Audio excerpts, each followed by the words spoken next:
The day I lost everything, people didn't cry for me. They laughed. Not strangers. Not people on the internet. People I had known for years. People who had eaten at my table. People whose children I had helped when they were struggling. I still remember standing in the parking lot of my office building, holding a cardboard box with 23 years of my life packed inside it. A framed photo, a coffee mug, a notebook, and a termination letter. The wind was cold that morning, but it wasn't the weather that made me shake. It was the sound of laughter. A few of my former co-workers stood near the entrance. They weren't even trying to hide it. One of them pointed at me. Another whispered something. Then they laughed again. I looked away and kept walking. What they didn't know was that losing my job was only the beginning.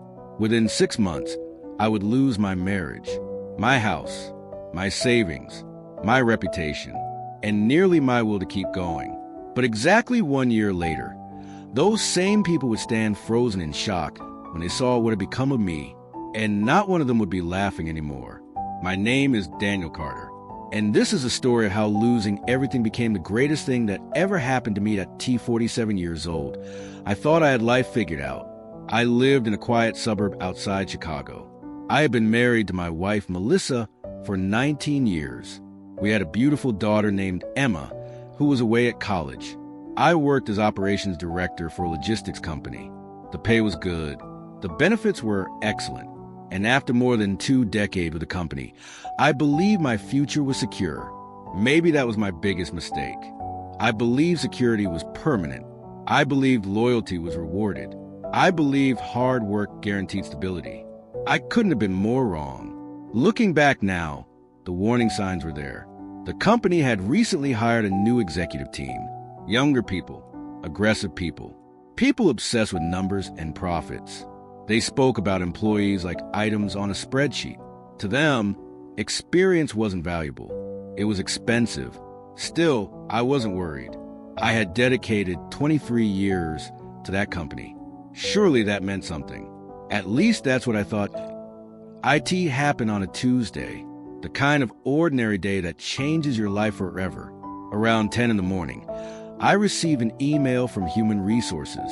The subject line simply read, "Mandatory meeting." My stomach dropped immediately. When I entered the conference room, I already knew 3 people sat waiting: an HR representative, a lawyer, and my new supervisor. No one smiled. No one offered coffee. No one asked how I was doing. The decision had already been made. The meeting lasted less than 10 minutes. After 23 years of loyalty, my career ended with a scripted speech and a severance package. They called it restructuring. I called it betrayal. As I packed my office, something happened that hurt even more. People avoided me. Co-workers I had mentored wouldn't look me in the eye.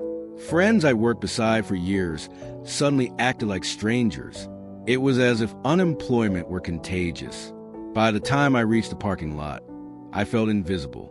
Then came the laughter, the moment I would never forget. 3 younger employees watched me carry my box. One of them smirked. Another shook his head. Then I heard the words, "Guess the old guy finally got replaced." The others laughed. I kept walking. But those words followed me all the way home to 81st. Melissa seemed supportive. She told me we'd get through it together. She told me not to worry. She told me she believed in me. For a while, I believed her. I applied for jobs every day. Dozens of applications became hundreds. Interviews came and went. Nothing happened. The market was changing. Companies wanted younger candidates, cheaper candidates, people willing to work longer hours for less money. Months passed. Bills continued arriving. Savings began disappearing. Stress filled every room in our house. Then Melissa changed. Small comments became arguments. Arguments became insults. Insults became silence. One night, she finally said what she'd been thinking all along. "I don't know who you are anymore." The words hit harder than losing my job, because I knew what she really meant. She didn't recognize the man who wasn't successful, the man who wasn't providing, the man who no longer looked strong. And deep down, neither did I. 6 months after losing my job, Melissa left. She moved into an apartment across town, A few weeks later, she filed for divorce. The house was sold. Most of the money went toward debt. The rest disappeared into legal fees and expenses. For the first time in my adult life, I was completely alone. I rented a tiny one-bedroom apartment above an old hardware store. The ceiling leaked when it rained. The heater barely worked. The refrigerator made strange noises all night. I remember sitting on the edge of the bed one evening, staring at my bank account, $312. That was all I had left. $312. 23 years of hard work, gone. I wish I could tell you I stayed strong. I didn't. There were nights I cried, nights I felt ashamed, nights I wonder if my life was over. And honestly, maybe it would have been, if not for one conversation. One conversation that changed everything. One afternoon, I visited a small coffee shop. I couldn't really afford it, but I needed somewhere to sit beside my apartment. An elderly man noticed me staring at my laptop. He introduced himself as Walter. We talked for almost an hour. I told him everything. The job loss, the divorce, the humiliation, the fear. When I finished, he smiled. Then he asked one question. Who were you before all those titles? I didn't have an answer, because for years my identity had been tied to my position, my income, my status, everything external. Walter leaned forward. Then he said something I'll never forget. Sometimes life destroys the life you built, so you can build the life you were meant to have. Those words stayed with me for days, for weeks. Eventually, they became my mission. Instead of applying for jobs all day, I started solving problems.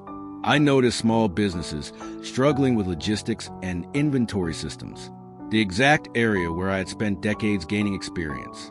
So I began offering consulting services. At first, nobody hired me. Then one client said yes. Then another. I worked harder than I ever had before. Not because I had to, because it was mine. Every success belonged to me. Every mistake belonged to me. Slowly, things started changing. Income returned. Confidence returned. Purpose returned. For the first time in years, I wasn't surviving. I was building. Exactly 1 year after losing my job, I attended a business conference downtown. One of my new clients had invited me as a guest speaker. I almost declined.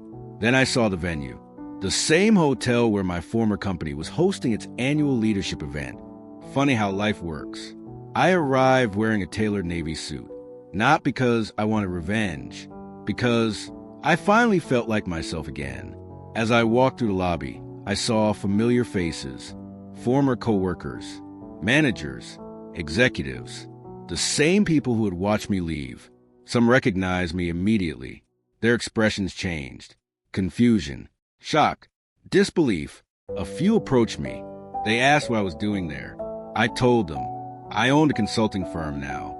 Business was growing faster than expected. Several regional companies had become clients. And yes, my former employer was one of the companies requesting consulting proposals. The silence that followed was unforgettable. Then I saw them. The 3 employees who had laughed in the parking lot. They recognized me too. This time nobody laughed. One of them actually congratulated me. Another asked for career advice. Career advice. The irony almost made me smile. But I wasn't angry anymore. Something inside me had changed. Because success hadn't just improved my bank account. It had healed my bitterness. I realized something important. The people who laughed at my failure were never the problem. My need for their approval was. The moment I stopped trying to prove myself to others, I finally became free. Today, my life looks completely different. Not perfect, but meaningful. I have a business I love, a stronger relationship with my daughter, real friendships, and a level of peace I never had when I was chasing titles and promotions. If you're listening to this while going through your own storm, remember this. The chapter where everything falls apart may actually be the chapter where everything begins.